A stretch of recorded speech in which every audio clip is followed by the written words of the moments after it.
Mahakal recording studio Mateshwar Dham Katho singing by Rajesh Rangila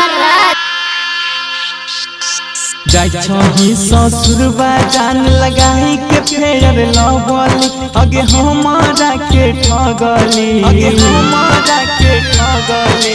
जाई ससुरबा जान लगाई के फेर लवली अगे हमारा के ठगली हे बाबू सोना के काला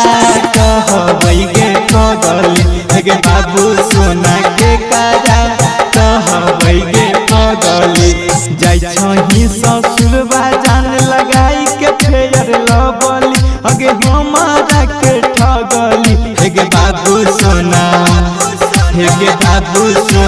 के काला कहबै गे ठगली हे बाबू सोना के काला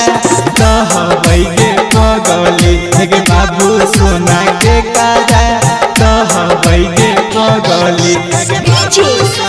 विकास मटियाला सीतामढ़ी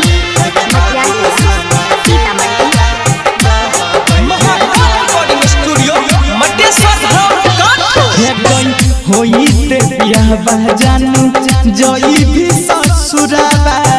सारी बिहौती पहिन के आप अपन मन से फोन करी है करे जाई छी त तोरा बहिन के गे किया ना बन गेलही तू भगनी गे किया ना बन गेलही तू भगनी हे बाबू सोना के कारा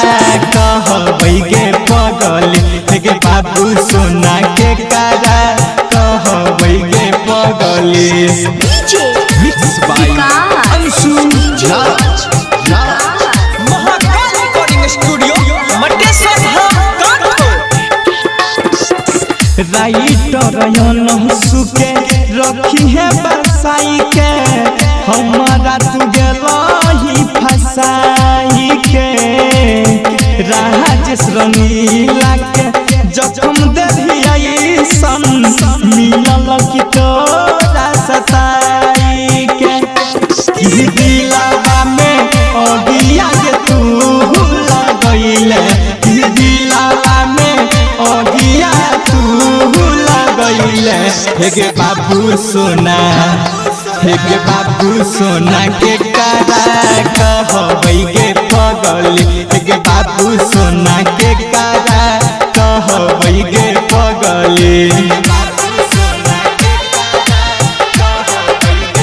महाकाल रिकॉर्डिंग स्टूडियो मटेश्वर धाम काठो।